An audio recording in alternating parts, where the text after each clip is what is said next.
Hey everyone, welcome to Redefining HR podcast. I'm your host, Lars Schmidt, and today's a real treat. I'm really excited to be sitting down with Jane Datta. Jane is the Chief Human Capital Officer at NASA, and it's an agency you may have heard of. You may have followed some of the work that they have done. I certainly have as a boy growing up in South Florida, watching shuttles take off on a regular basis, and so I have so many questions and I want to dig right in. Jane, thanks so much for joining the podcast. I'd love to have you open with an introduction for the audience. Thanks, Lars. It's a great pleasure to be here. So I am the Chico of NASA. That's what we call ourselves. That's the equivalent of the CHRO in industry. I've been with NASA since early 2000s, and I stepped into this role in January of 2020, which, as you all will recall, was right before the pandemic hit. So it's been an interesting experience being in this role at this agency during these few years.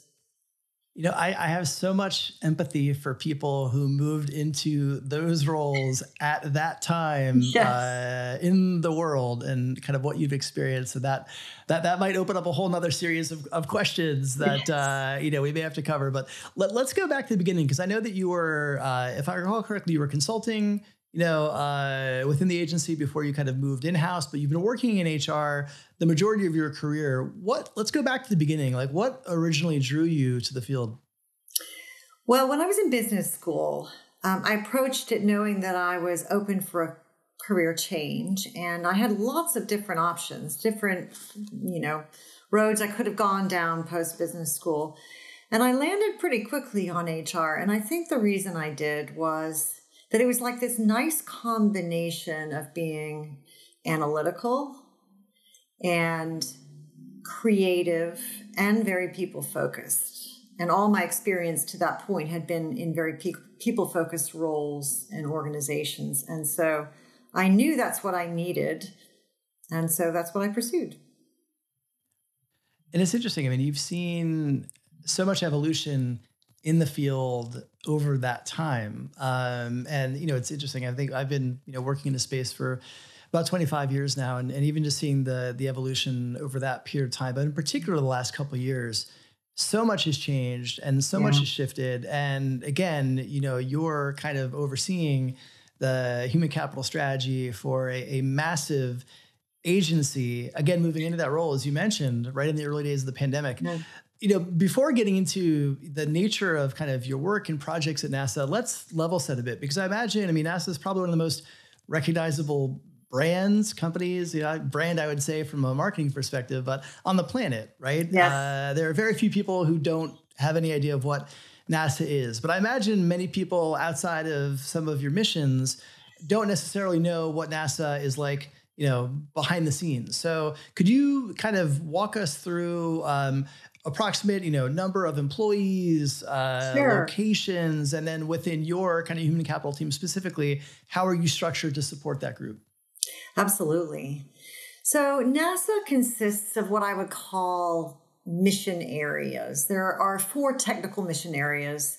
So there's human spaceflight, so Artemis, shuttle, etc. There is science, so think DART, that was just recently accomplished, the DART mission, and the rovers and the James Webb Space Telescope, etc. We also have space technology, and we have aeronautics. So, things like electric airplanes and the airspace. So we cover a lot of different aspects of this whole industry area. And, we do that through what the field center model. So we have 10 field centers dotted across the country.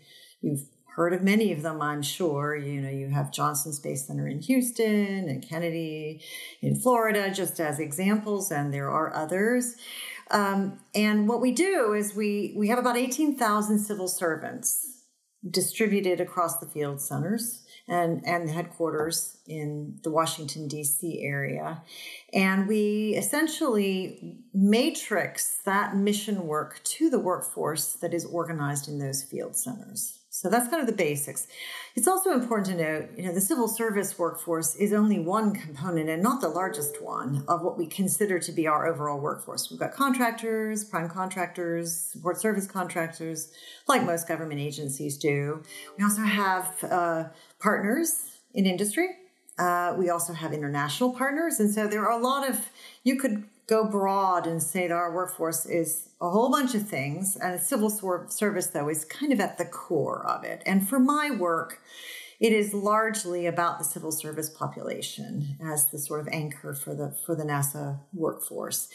From an HR perspective, it used to be that there were HR offices in each field center, and there still are. However, they were decentralized. And about 5 years ago, all the business functions at NASA were consolidated, including HR. So that means that I now have a staff of, 500.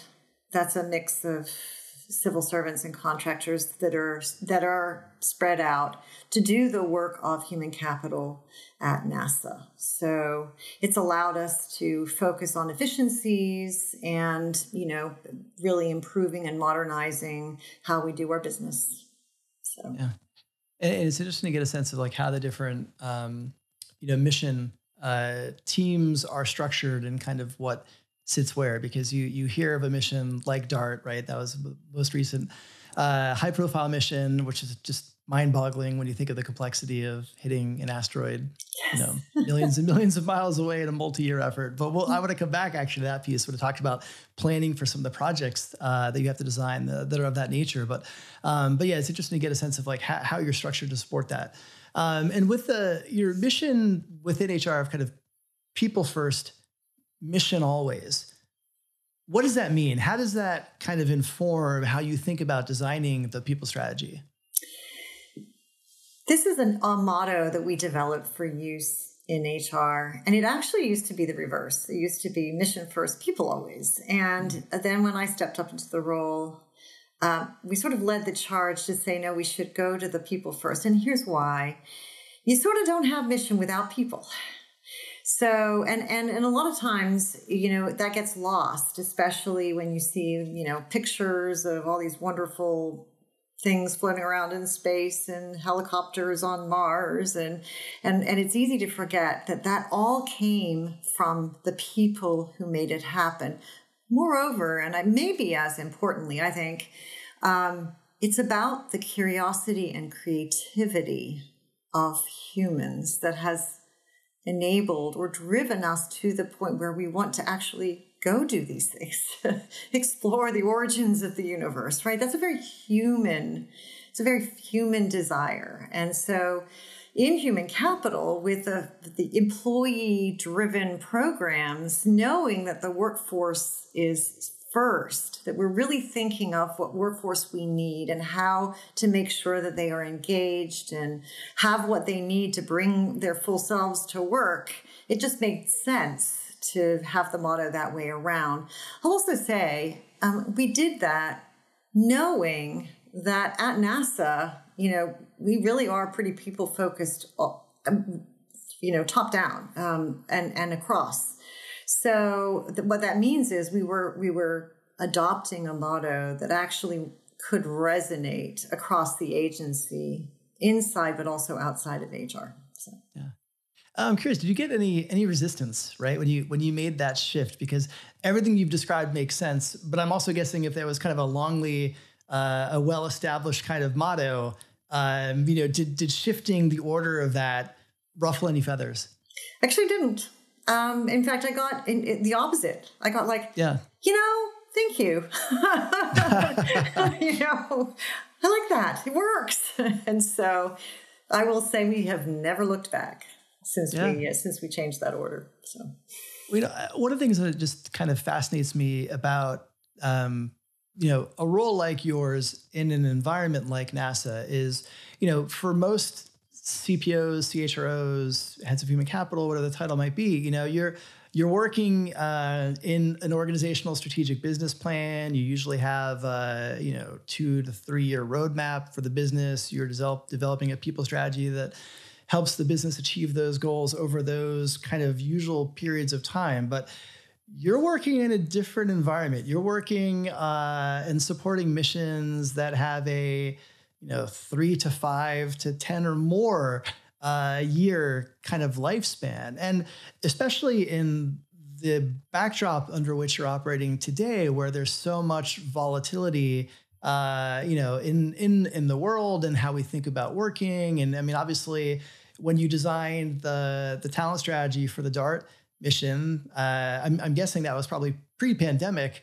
And then lots of things changed, of course, during the pandemic that you have to adapt to, even though you're kind of years into a multi-year strategy. How do you do that? Like, how do you think about designing, talent strategies and people strategies for these multi-year kind of long tail missions? Well, let me just say, it isn't easy and we're not perfect. However, this is how I look at it. These long-term missions require us to have some amount of stability in our workforce. And in fact, Title V, the civil service framework that we all operate in, kind of encourages that sort of consistency, right? And that has benefited us. However, it's also important for us to have some agility to accommodate changes that may not have been foreseen. And so there are a couple of ways that we do that. One is there is quite a bit of interoperability. So, we have engineers, but engineers might have worked on a specific program for a while, but actually are very transferable over to other types of work. Not everybody is interoperable with everything, so I don't mean to imply that, but I think we have a sense of, we have what I would call skilled athletes, if you will, that you can move around to do different things within reasonable boundaries. And that has been our way of addressing change all along.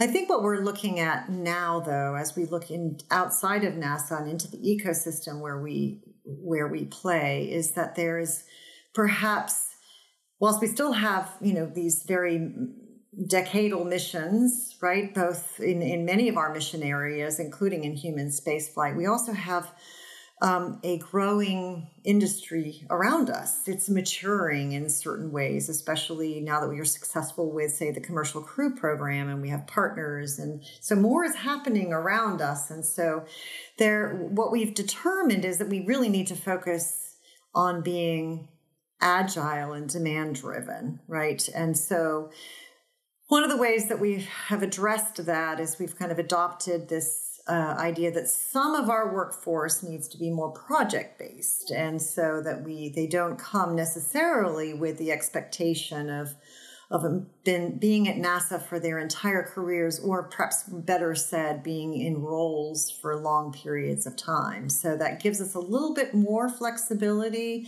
to change the size and the mix of the workforce as things unfold, because we can't necessarily predict exactly what will happen or on what time scale it will happen.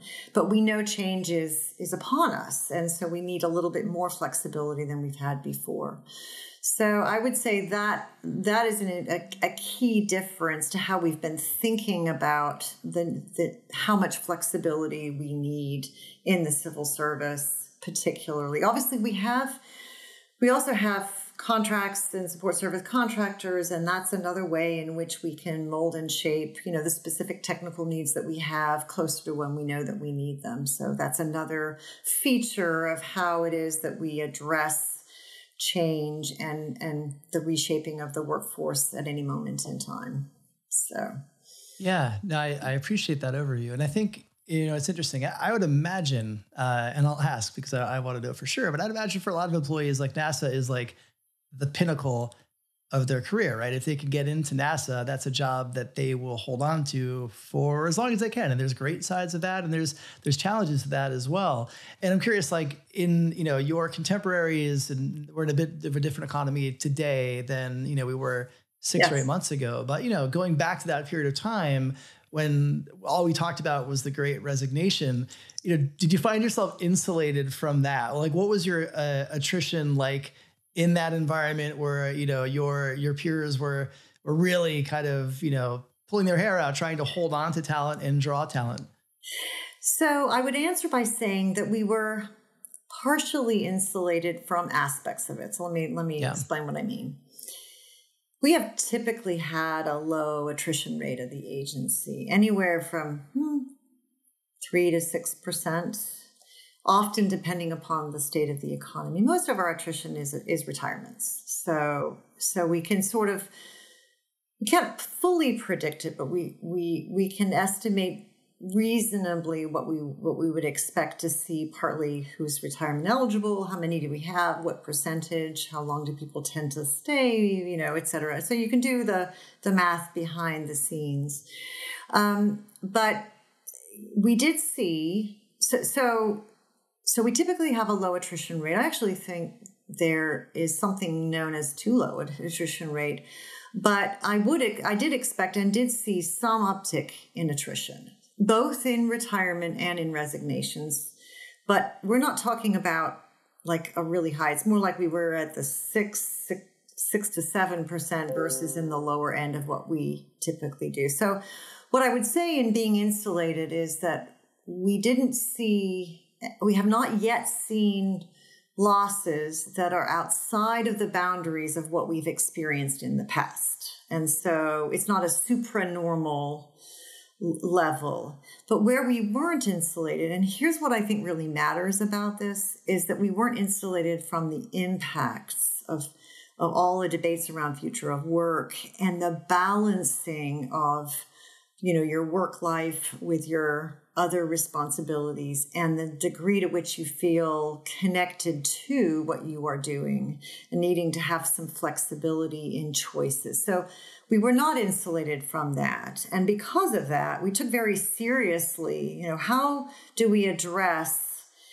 all the new possibilities that future of work has brought to us through COVID, really. I mean, we probably advanced a good decade in terms of how do we work virtually, and that allows us to work asynchronously and more at home than before, or at third locations that are not home or office, just for that matter. But the point being, we knew that we had to do that reasonably, and we had to take into account how the employee's viewpoint in all of this, because I think we can continue to be an employer of choice if we do this well. And I think we are doing it well. We're not there. Nobody's really figured all of this out, honestly. But I do think that we have demonstrated intent, and we have taken a lot of efforts to both work with leadership, hear from employees, and then do the sense making on top of all that. I think this is really critical, and I know that our employees care about this. And if we don't pay attention, I think they'll let us know, and in one way or another, whether that's I leave the agency or I just let you know. And we need to listen, and so that's why I think we're not fully insulated, and nor should we be from what that was all about. So Yeah, I mean, I appreciate you using that point. And I think it's also probably interesting. I mean, a lot of your employees, I imagine, have friends and families, some working in government roles, some working in the private sector. And so part of, I think what fuels the conversations around, hey, why don't we have this, is when they talk to their peers and friends who do have that in their company. Maybe it's a different industry, different circumstances.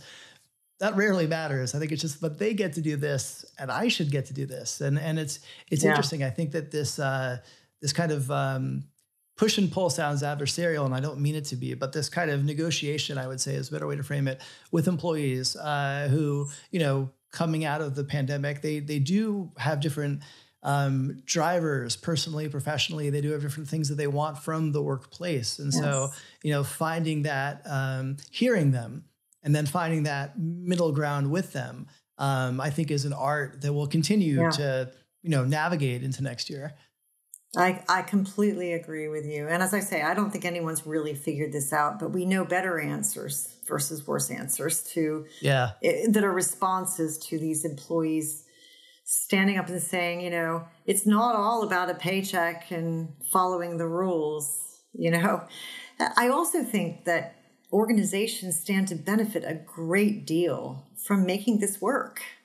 Because if you actually enable your employees to feel like, they have some flexibility and they can find ways to be productive that don't just follow the standard mechanisms, I think we'll see that engagement and that productivity, and that's a benefit to them and to the organization. So we really must, and I think we are trying, and I think we've made some good strides, and we're going to figure out where we go. Where we declared most of 2022 to be kind of an experimental phase in this, and so that we didn't declare anything with, say, office spaces and utilization and things that are sort of attendant to where and when people work questions.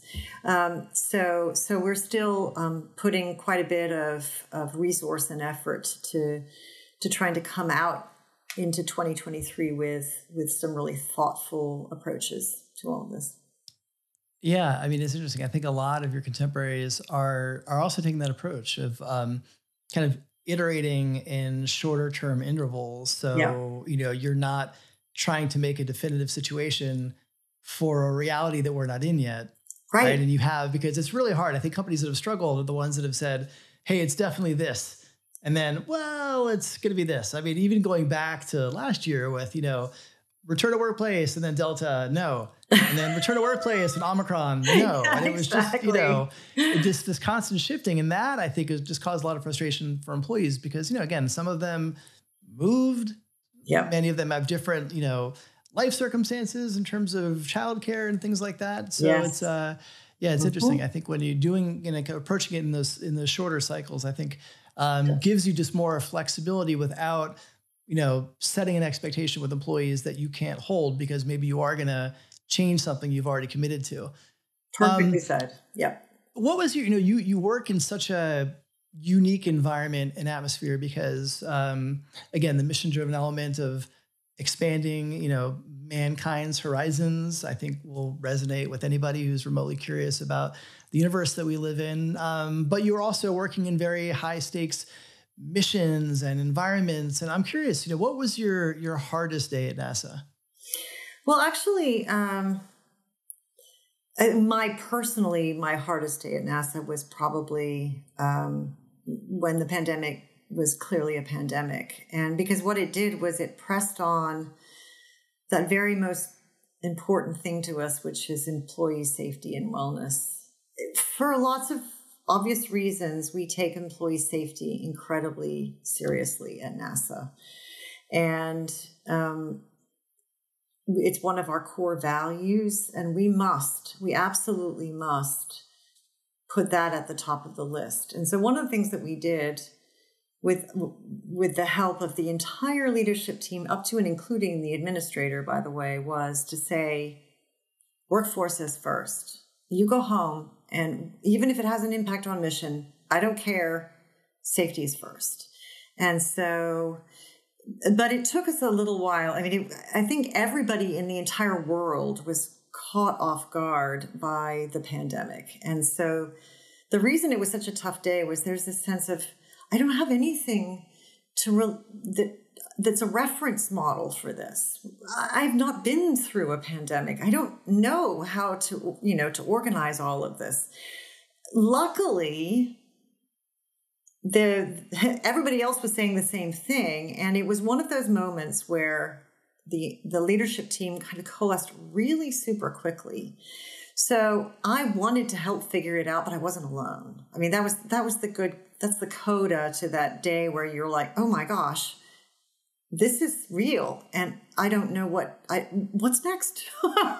So anyway, I think it was one of those things where it was a really hard day, but it led to some really good things and good demonstrations of who we are as an agency that I will forever remember, and which I think we still demonstrate every day now, even though the pandemic is waning largely behind us. I'm going to say that, and then it won't be, but fingers crossed. I catch myself sometimes saying, now that we're approaching the other side of the pandemic, now I don't really know how to talk about it without feeling like I'm like out of my league. So I'm optimistically hopeful about the diminished impact of the pandemic on our lives and society. I guess maybe that would be.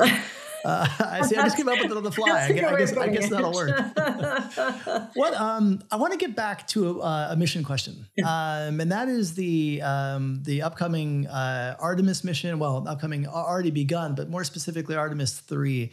Which, for those of you that aren't familiar with the Artemis mission, it is our getting back to the moon with kind of laying the foundation for eventually getting to Mars. And one of the aspects of Artemis 3 that you've already kind of come forward with is that there will be a person of color and a woman landing on the moon, both making history. And the importance of the representation in that decision and the commitment to DEIA, which I know is kind of how you frame it within the agency. I would love to just learn a little bit more about kind of, how DEIA, maybe if you could just define that for the audience who may be new to the term, and then just talk a bit more about how that impacts decisions like that and kind of your strategy for the agency. Absolutely. So DEIA is a federal government-wide, I should say, term for diversity, which is otherwise known as DEI or DEIB or various other. The A at the end references accessibility, and so that's its definition. So what I would say is DEIA isn't just an action plan that has a beginning and a middle and an end. It is a way, it's a value. In fact, we added inclusion, which is, of course, part of DEIA, as one of our core values of the agency a few years ago. But one of the things that's really important for DEIA to really take hold and be present in front of our minds in almost everything that we do is having the agency really demonstrate it in very obvious and meaningful ways. And so I think that the declaration of having the first woman and the first person of color land on the moon was a way of saying, this is because the talent that we need to do all of these things is inclusive of, people from all walks of life. It is a diverse mix.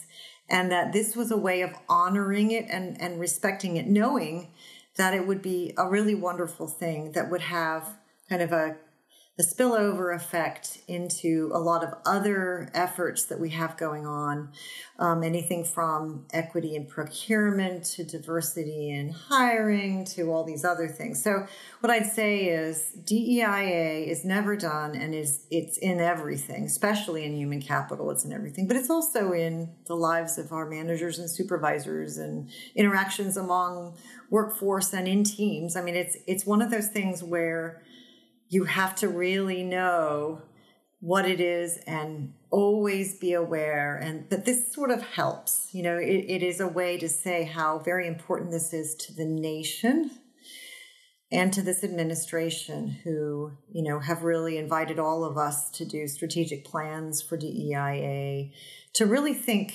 about ways of DEIA that is beyond the traditional in our government organizations. So thinking more broadly out into the country and where are there inequities in underserved populations in the services that government provides as an example of the much broader definition. So this fits really well into that effort to really make it broader than it has ever been before and to give it that kind of attention. So. Yeah, well, I appreciate the window into the role of DEIA within the agency, but then also kind of specifically towards the mission, how that came from. So I know that all of us will be certainly cheering that mission on, and all future missions. That this the work that continues to come out of NASA is mind expanding and just so exciting. Again, especially space nerd growing up in South Florida. I've been following the program for a very long time, so this is exciting moments for humanity.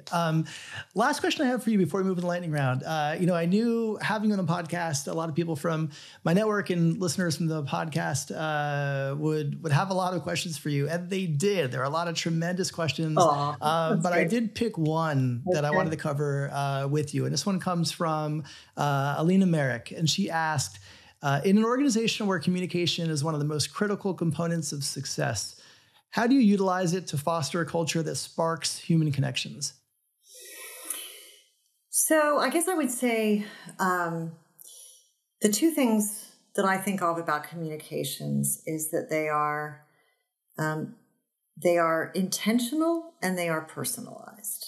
And I think that's kind of drives a lot of our efforts in communications at NASA. So when I say intentional, people know how to do comms. You have communication specialists and they know how to do layered communications and target an audience and all that sort of thing. I think what matters though is that you're caring to communicate, that you're actually, and when I say that, it's at all levels. So the administrator communicates and the associate administrator and your project lead and your mission director and your home team and your function and do you see what I'm saying? It's like this idea that people know that there's an importance in communicating so that we can make good decisions and so that people understand what they need to do and what flexibilities they have. But the personalized is, I think, more what she was getting at in the question. And I think, so we're a very people-oriented agency. We're very meeting-oriented. We've relied very heavily on sort of being in these field centers, literally being with each other and interacting in formal and informal ways. And obviously we're having to shift how we do that now that we are more virtual. We will continue to be more of a mix of on-site and virtual going forward. So that we really put a premium on interpersonal connections, employee to employee. And I actually think that the supervisors and the work units are kind of a key. So I talk a lot about this, about the role of the supervisor and how they have to almost have superpowers. They do have superpowers. Supervisors have superpowers because I think they are where the work and the workforce come together. And they are in that unique position to ensure that not only are they contextualizing things, but they're also listening. And so over the last few years, there's been a lot of effort, intentionality, to really reach out one-on-one to small groups across. And of course, the tools that we have now that we really got used to using rather rapidly because of the pandemic are now enabling us to have that kind of interaction across the enterprise so that we have people who work project teams who are not geographically in the same geography. They're at different field centers, right? So this is just another way for them to really make connections moment to moment, day to day. And so, again, I think it's this idea that we are always focused on what did the employees need to know, and the voice of the workforce too. I mean, we've actually put quite a bit of effort into surveys and mechanisms so that we understand what is going on. And so that's an important feature of the whole area of communication, to ensure that we're not bothering them with stuff that they don't really need to know, but we're really being intentional about what we share so they feel like they're up to date. They know what's what. And so some of that's what makes an organization tick. So, yeah, I mean, and you break it down as if it's somewhat easy, but I know it's not, right? I think finding the right cadence of communication, style of communication, frequency of communication, platforms and methods for communicating. I mean, there's so many variables to this, like, the idea of discussing internal communication sounds simple, but there's so much complexity to it. And particularly in your environment where you're used to working in field centers and now you've got distributed employees, right. You have to lean more on asynchronous. It's interesting to kind of hear how you think through navigating that. Yeah. So Jane, there's so many more questions I would love to get into with you, but I know that we have a timestamp podcast here. And I do want to get into the lightning round just to help the audience get to know you a little bit more before we wrap up. So we always start with music. Who are your top 3 artists? Who are you playing on repeat these days? Well, I'm a classical musician, so mine are classical choices. I'd say Yo-Yo Ma's at the top, cellist. And then, of course, Arthur Rubinstein, whose Chopin nocturnes are the best ever, and I listen to them every day. And Yuzhou Wang, who's another pianist, classical pianist. So those are some examples. Okay. We're going to shift to TV or the screen. Now you're streaming. What was your latest binge on TV? Well, it isn't actually new, but I'm still in love with it. That's the Great British Baking Show. Okay. Wait, have you watched For All Mankind yet? I haven't. You have? Okay, so Jane and I had opportunity to meet in person in Dublin earlier this year, and For All Mankind, it's streaming on Apple Plus. I think it's on season 3 now. Okay. But again, they're getting a little more this season focused on the Mars race, and they landed on Mars. And I'm not going to give away anything other than that, but it's fascinating, and yeah. Well, at some point when you have some space, it's worth your time. It's like an alternate look at the space race, which interesting. Yes. I think could be interesting. And now, so I know you've worked in the field of HR throughout your career. We're going to have a career change. You can't do HR anymore. What would you be doing? Chances are good. I'll be thinking about not working full time, but instead teaching and writing and, of course, my music. So that's kind of where I'm headed. I actually really want to give back as well. So I came to government service later in my career. But what I realized was, it matters. And I want people to understand that it matters, and that government service of any kind really, is a way to bring great joy into your life, even if you don't make as much money at it as you might doing something else, or there are other reasons why you wouldn't think of it as your first choice. But in terms of being meaningful, if you find meaning in work, that kind of federal service or service of any kind to organizations that are really oriented towards making the world a better place is great. So I might find some ways to give back. I had a nice career in government towards the end, and I want to appreciate it and give back. So. Yeah. I mean, hearing you describe that, I actually think that is in your future at some point. At some point, I think that is available to you. And it would not surprise me at all to see you doing that, at some point down the road. So, well, Jane, thanks so much for coming on the podcast. Thanks for sharing your work at NASA and giving us all a window into the work that you do at the agency. So thank you so much. Thank you, Lars. It's been a great pleasure being with you and talking through all these things with you. It's just been really fun. Thank you.